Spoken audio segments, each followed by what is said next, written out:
kita sambut Mas Ananda Subandono. Selamat malam, Halo Mas Ananda. semua, selamat malam Pak Yusuf. Apa kabar, Mas Ananda? Puji Tuhan, sehat. Gimana kabar Pak Yusuf juga? Baik, puji Tuhan, haleluya. Ya, Mas Ananda Haleluya, ini luar haleluya. biasa ya, semangatnya, sukacitanya. Ya, Puji Mas Tuhan Pak, Ananda, puji Tuhan. terima kasih ya sudah mau hadir untuk berbagi di dalam kehidupan.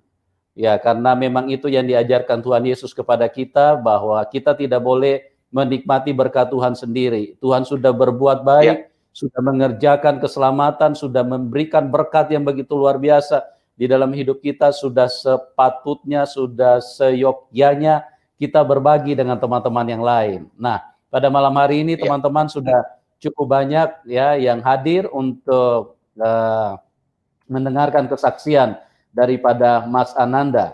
Ya, perlu saya sampaikan juga kepada teman-teman bahwa Mas Ananda ini juga mungkin bagi sebagian orang tidak asing, karena beliau juga termasuk artis selebriti, ya.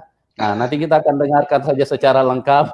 Ya, kalau orang yang penggemar, pencinta FTV dan ya kira-kira acara-acara seperti itu, wajah beliau tidak asing, ya. Oke, kita akan dengarkan saja secara lengkap apa yang terjadi di dalam kehidupannya, bagaimana dia memilih Tuhan Yesus sebagai juru selamat, dan itu adalah suatu hal yang sangat pasti, dan dia tidak akan beranjak sedikit pun dari situ. Oke, sekalipun keluarganya tidak menerima, sekalipun keluarganya menentang dia, tetap pilihan sekali Tuhan Yesus itu harga mati buat kehidupannya. Nah, kita dengarkan secara lengkap. Amin. Oke, Mas Ananda, waktu dan tempat saya serahkan kepada Anda untuk saksikan, ya mulai dari latar belakang Anda dulu. Siap. Terima kasih Pak Yusuf sudah mengundang saya malam ini. Pak Yusuf. Sebelumnya selamat malam teman-teman. Semoga semua sehat ya di masa pandemi ini. Saya mau mengenalkan dulu, nama saya Ananda Subandono. Saya memang lahir dan dibesarkan sebagai seorang Muslim, tetapi saya sih mau cerita bagaimana Tuhan Yesus pertemukan saya, dan saya akhirnya menjadi percaya bahwa Tuhan Yesus adalah Sang Juru Selamat. Oke, mungkin saya cerita dulu tentang keluarga saya. Jadi sejak saya kecil, cuma beliau dibesarkan di keluarga Muslim. Nah, beliau tahu kalau keluarga aslinya itu adalah keluarga Manado ketika saya sudah lahir. Jadi banyak di sini yang memikir ibu saya itu seorang mualaf, tetapi di sini banyak kejadian hidup yang kita tidak tahu sampai akhirnya begitu saya lahir, ibu saya tahu bahwa keluarga kandungnya adalah keluarga orang Manado. Nah, singkat cerita begitu saya lahir, saya masih kecil, saya ketemu dengan keluarga asli dari ibu saya mulai dikenalkan dengan om saya, dan begitu juga om saya baru menikah dan akhirnya harus dibawa pemberkatan di gereja. Nah, di situ saya merasa nyaman pas dibawa ke gereja, saya ngerasa happy. Nah, tetapi sebagaimana masih seorang anak-anak, masih kecil, kita harus nurut sama orang tua kita, betul tidak?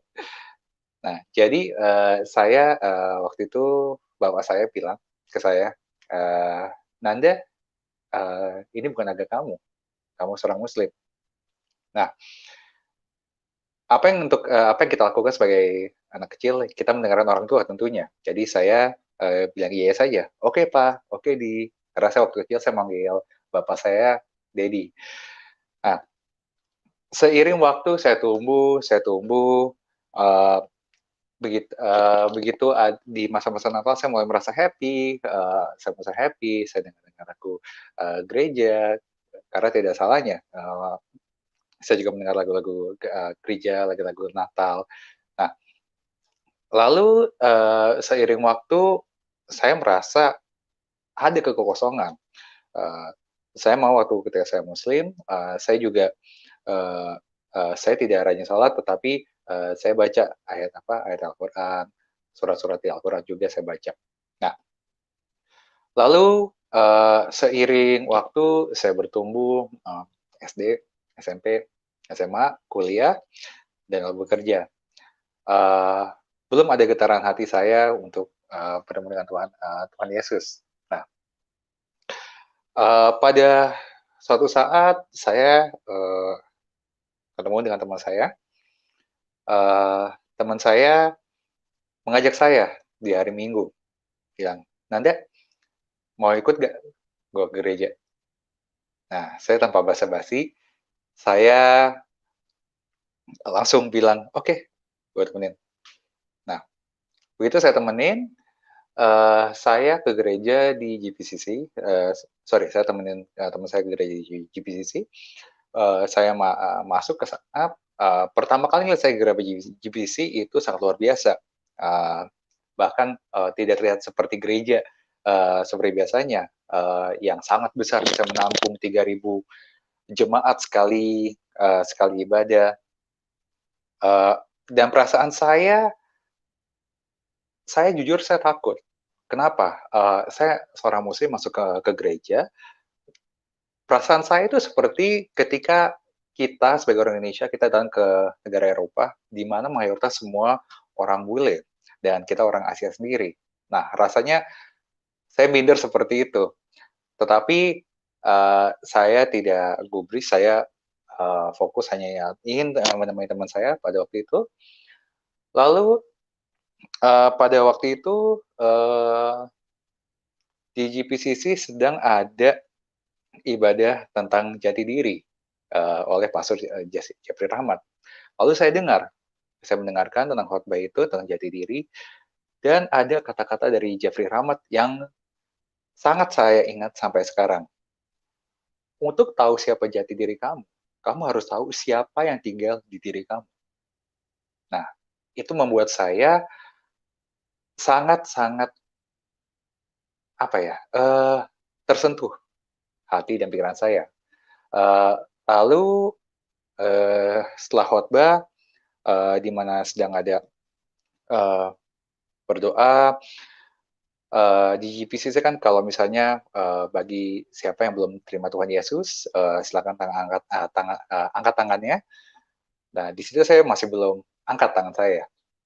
Tapi saya dalam hati, saya berdoa dengan cara sendiri. Waktu itu saya masih berdoa dengan cara Islam, saya berdoa, "Ya Allah, saya ingin tahu siapa jati diri saya, siapa yang ingin tahu siapa yang ada di dalam diri saya." Nah, saya berdoa itu berulang-ulang kali,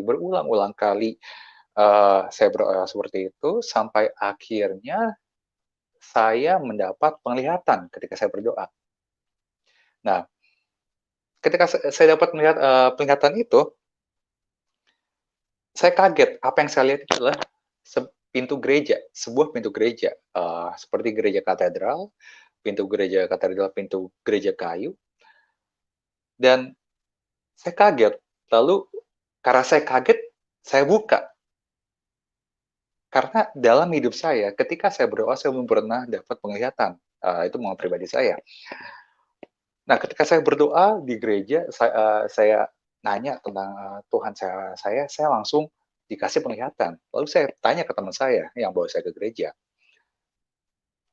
apa sih artinya pintu gereja yang saya lihat ini?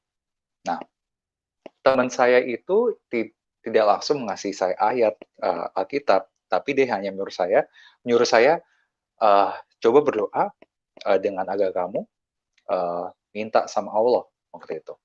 Oke, saya pulang, saya sholat, saya berdoa, saya minta sama Allah waktu itu. Selama seminggu saya sholat Jumat, sampai akhirnya datang ke minggu keduanya, dan teman saya ini ngajakin saya ke gereja. Saya ikut.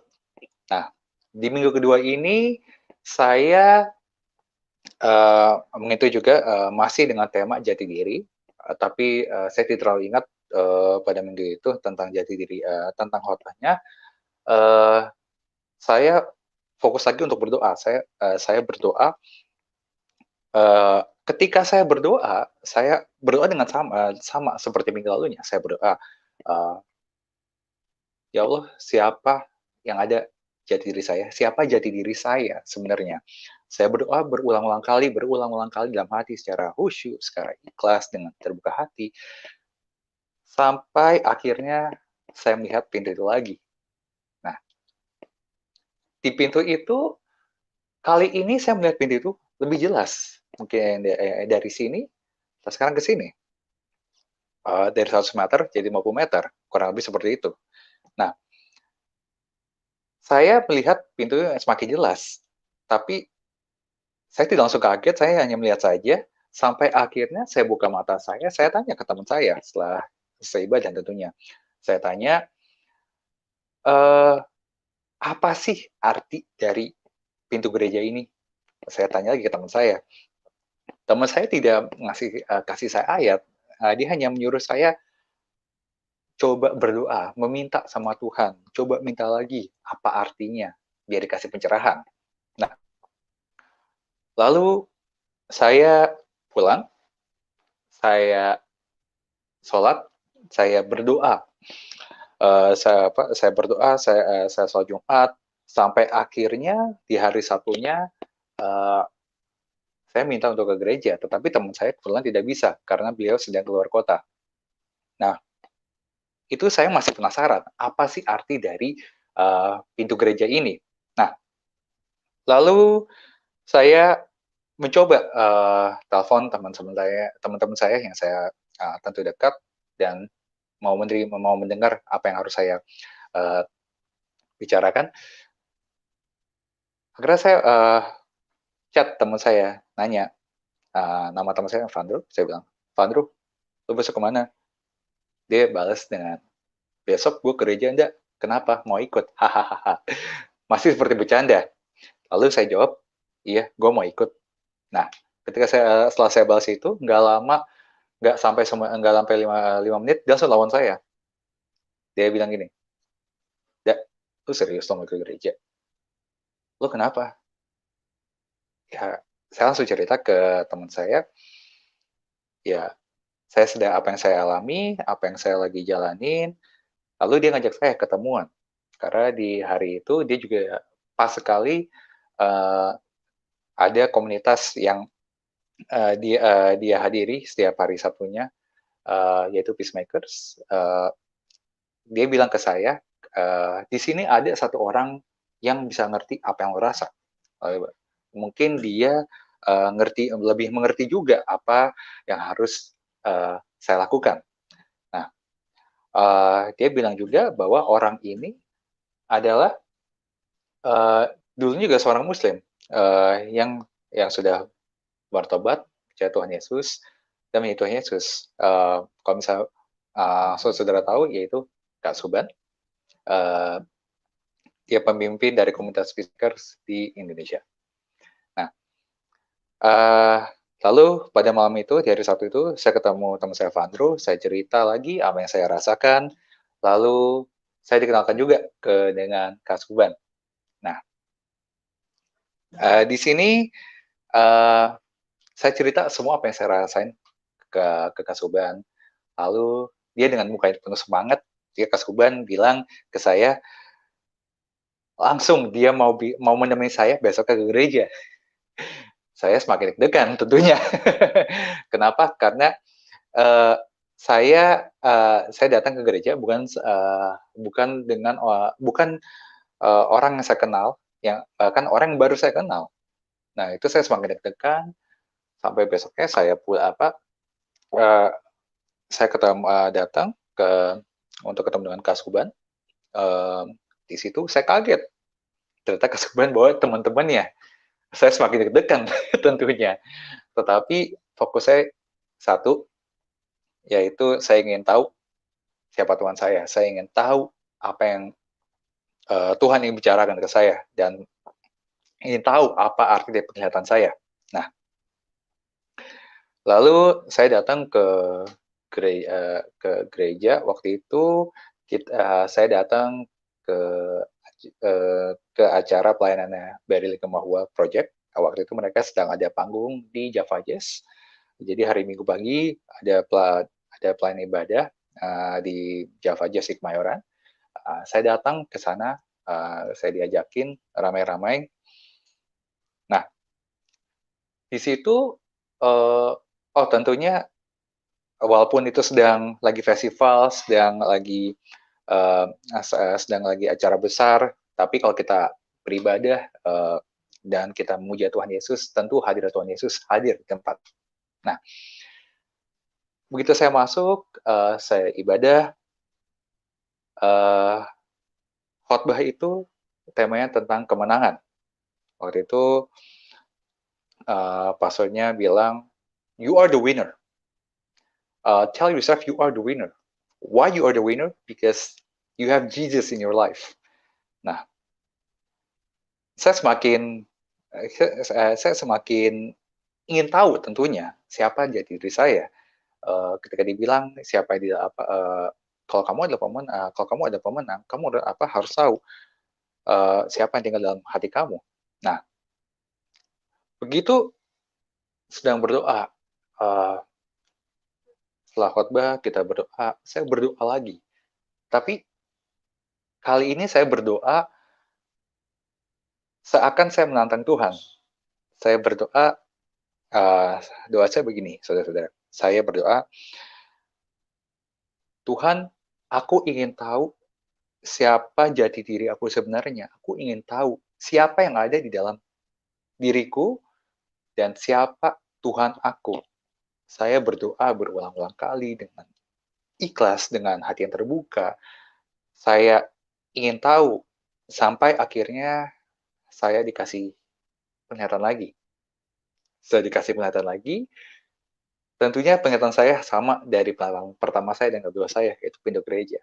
Tetapi penglihatan saya ketika ini luar biasa, karena pintu gereja ini yang saya lihat ketiga kali ini, pintu terbuka dan ada cahaya yang keluar dari pintu itu. Dan begitu saya melihat cahaya, saya tidak bisa berkata apa-apa. Saya mengeluarkan air mata. Saya tahu bahwa Tuhan sedang berbicara ke saya. Saya benar-benar tidak bisa kata apa-apa sampai akhirnya selesai ibadah. Kebetulan selesai ibadah itu Kasuban duduk di sebelah saya. Dia langsung nanya ke saya, Denanda, Kasuban ingin tanya ke Denanda dan harus tanya ini ke Denanda karena ada suara hati dari Kasuban menyuruh untuk menanyakan ini ke Denanda, dan Kasuban tahu kalau itu adalah Roh Kudus. Apakah Denanda mulai hari ini dan seterusnya percaya bahwa Isa Al-Masih adalah Sang Juru Selamat? Lalu saya bilang ke Kasuban, sebelum Kasuban tanya itu, saya percaya Tuhan Yesus adalah Sang Juru Selamat. Lalu Kasuban teriak. Saya kaget tentunya kan, Kasuban teriak setelah ibadah. Kasuban teriak, haleluya, haleluya. Dia langsung mendoakan saya, teman-teman langsung mendoakan saya. Saya hanya bisa diam, menangis, dan berterima kasih, dan mengucapkan terima kasih, terus mengucapkan terima kasih kepada Tuhan Yesus. Saya bilang, thank you Jesus, thank you udah menunjukkan siapa Tuhan saya. Sampai akhirnya saya selesai ibadah, tadinya kita pulang untuk makan siang. Tapi selama perjalanan dari keluar gedung sampai ke mobil, Kasuban bilang gini ke saya, Adenanda, kamu percayakan bahwa Tuhan Yesus bekerja dalam hidup kamu 24 jam, bahkan sampai sekarang Tuhan Yesus bekerja untuk kamu. Lalu dia mengeluarkan kartu. Saya berpikir, saya berterima Tuhan kok mau dikasih kartu. Saya pikir kartu remi, mau diajak main. Tetapi itulah kartu-kartu ayat. Lalu Kasuban minta ke saya, kamu minta ke Tuhan, benar-benar minta ke Tuhan, kartu yang terbaik untuk kamu hari ini. Lalu saya tutup mata, Lalu saya bilang, Tuhan berikan aku kartu yang terbaik. Lalu kartu ayat yang saya dapat adalah Yesaya 41 ayat 10. Ini saya bacakan. Janganlah takut sebab aku menyertai engkau. Janganlah bimbang sebab aku ini Allahmu. Aku akan meneguhkan, bahkan akan menolak engkau dan menggendong engkau dengan tangan kananku yang membawa kemenangan. Di situ saya langsung terdiam. Saya benar-benar percaya bahwa Tuhan sedang berbicara di hari itu juga kepada saya. Dan selama ini, sampai saat ini, saya percaya Tuhan Yesus selalu bekerja dalam hidup saya. Dan tentunya dengan ayat ini juga semakin meneguhkan hati saya bahwa Tuhan Yesus hadir dan hidup dalam hidup saya. Nah, tentu setelah saya terima Tuhan Yesus, ada proses yang saya rasakan juga, apalagi saya datang dari keluarga Muslim. Nah,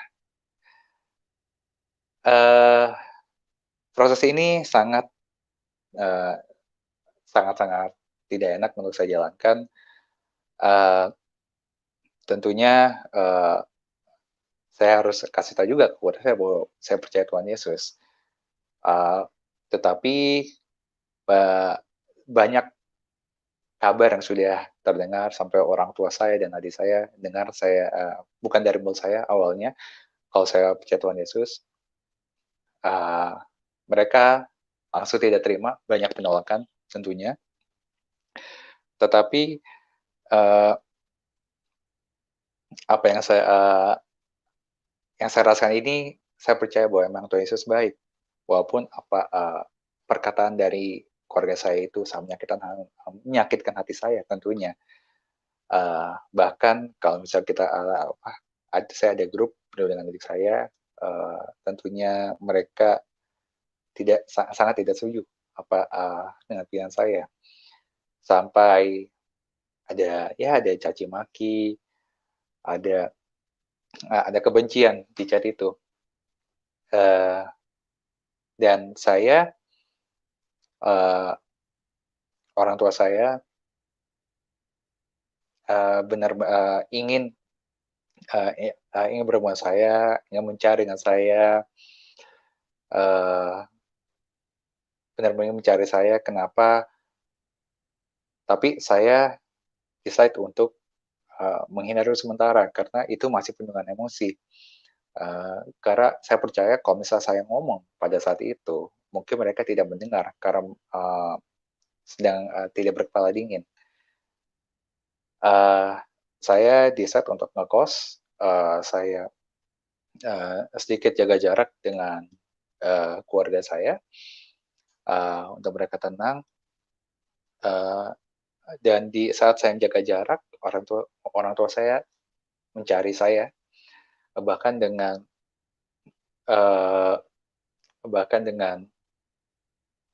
orang pintar, sampai orang pintar itu bilang ke orang tua saya bahwa dia tidak bisa melihat hati saya karena hati saya gelap. Dibilang seperti itu. Nah, tapi saya percaya bahwa orang pintar itu tidak bisa melihat hati saya yang gelap karena ada Yesus yang menolong saya waktu itu. Karena notabene orang pintar yang kita tahu tentu terkait dengan ilmu hitam. Nah, selama saya menjauh dari jaga jarak dari keluarga saya ingin mematahkan hidup saya untuk Tuhan Yesus sampai akhirnya saya decided untuk mau dibaptis untuk untuk meneguhkan dan menunjukkan kalau saya benar-benar ini percaya Tuhan Yesus, dan saya ingin menunjukkan. Lalu teman saya ini membawa saya ke kampung halamannya di Ungaran, dan untuk bertemu dengan gembala gereja keluarganya. Nah, di sini saya bertemu dengan Pastor David Mayanto dari Gereja Maranatha di Ungaran.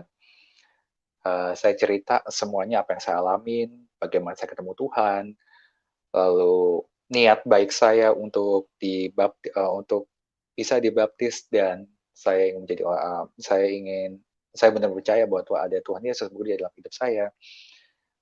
Pak David bilang ke saya ingin membaptis kamu, tapi dengan satu syarat, saya harus pulang. Saya harus pulang ke rumah orang tua saya dan menceritakan semuanya. Dan meminta restu dan mencerita apa yang kamu rasakan tentang diri kamu dan perjalanan kamu. Tentu saya shock. Saya orangnya sangat tidak mau ada perdebatan, apalagi di keluarga saya.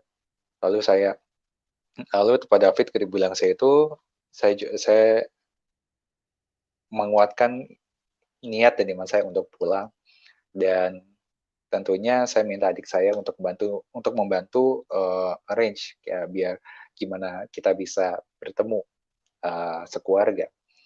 Nah, saya telepon ke adik saya, ke Alisa, dan saya chat, saya ingin datang ketika ibu saya ulang tahun. Nah, di situ saya minta adik saya Ica untuk bisa nggak datang ke rumah kita ngobrol as a family, and saya juga ingin merayakan ulang tahun ibu saya. Lalu ya adik saya mau ngebantu, sampai akhirnya tibalah hari ulang tahun ibu saya. Saya datang pulang ke rumah orang tua saya. Nah, sebelum saya nginjek kaki saya ke rumah saya berdoa dulu. Saya berdoa, saya minta ke Tuhan, Tuhan, aku ingin pembicaraanku malam ini semua mendengarkan dengan kepala dingin, tidak ada caci makian, tidak ada kata-kata kasar, ataupun tidak ada penolakan. Saya berdoa itu kepada Tuhan sebelum saya masuk. Begitu saya masuk, saya melihat adik saya, Alisa, datang, saya buka pintu, saya bilang, halo Ca. Dia langsung lari ke saya, dan dia memeluk saya. Dia bilang, Mas kemana aja? Ica kangen, kita semua kangen.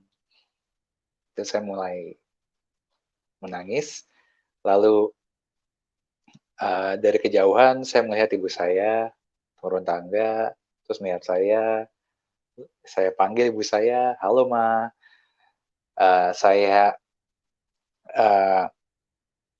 Ibu saya lari ke saya dan langsung memeluk saya. Kamu kemana aja sayang? Mama nyariin kamu. Kamu sehat kan? Kamu nyaman kan? Seperti kata-kata ibu yang rindu. Saya di situ mulai nangis. Saya sangat sedih, sangat terharu. Ternyata Tuhan Yesus sangat baik pada saya.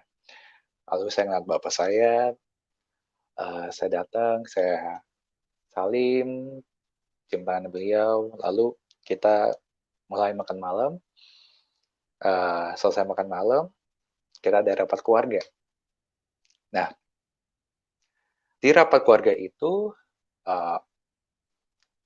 bapak saya, ibu saya, adik-adik saya, Ica, Dinis datang, dan saya bercerita tentang apa yang saya rasakan, tentang pengalaman saya sama ini, lalu saya cerita ke bapak saya, ke ibu saya, ke adik-adik saya, semuanya, sedetail-detailnya. Sampai akhirnya bapak saya bilang begini, selama kami hidup, kami sudah memberikan yang terbaik untuk kamu, Nanda. Dan kamu sudah dewasa, sekarang kamu juga bisa memilih apa yang terbaik untuk dalam hidup kamu. Di sini, Daddy dan Mama selain sudah memberikan terbaik, maaf saudara-saudara. Di sini Daddy dan Mama, adik-adik kamu sangat sayang kepada kamu. Lalu apa yang kamu rasakan itu adalah suatu hubungan antara kamu dengan Tuhan kamu. Begitu juga Daddy, apa yang dirasakan dengan yang di atas mungkin tidak kamu rasakan. Dan apa yang kamu rasa, ini juga ada sesuatu yang tertulis di Al-Quran. Dan Daddy tidak bisa rasa apa yang kamu bisa rasakan. Tetapi apapun itu dan apapun kamu ke depannya, you will always be my son. And I will always proud of you. Itu kata-kata dari Bapak saya. Saya speechless, saya berterima kasih kepada Tuhan. Saya bersyukur bahwa memang Tuhan Yesus selalu mendampingi saya selama hidup saya dan selalu proses ini. Dan sampai akhirnya saya dibaptis.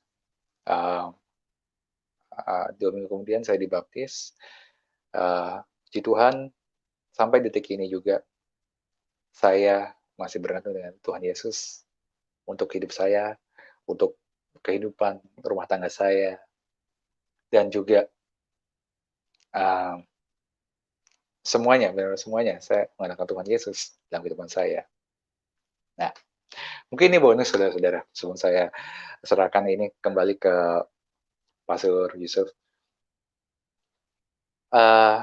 Dari awal saya bertemu, mulai proses ini, ada satu sosok teman saya yang dimana dia ini adalah sekarang istri saya, saudara-saudara. Jadi Tuhan sudah menyiapkan saya pasangan, dan jika saya tidak bertemu Tuhan, mungkin saya tidak akan ketemu dengan istri saya sekarang ini. Jadi mungkin pesan saya simple but powerful. Tetap mengandalkan Tuhan Yesus karena tidak ada yang tidak mustahil jika kita bersama Tuhan Yesus. Seperti itu. Nah, di sini saya bisa serahin lagi ke Pastor Yusuf. Ya, puji Tuhan. Terima kasih Mas Nanda, kesaksian yang luar biasa.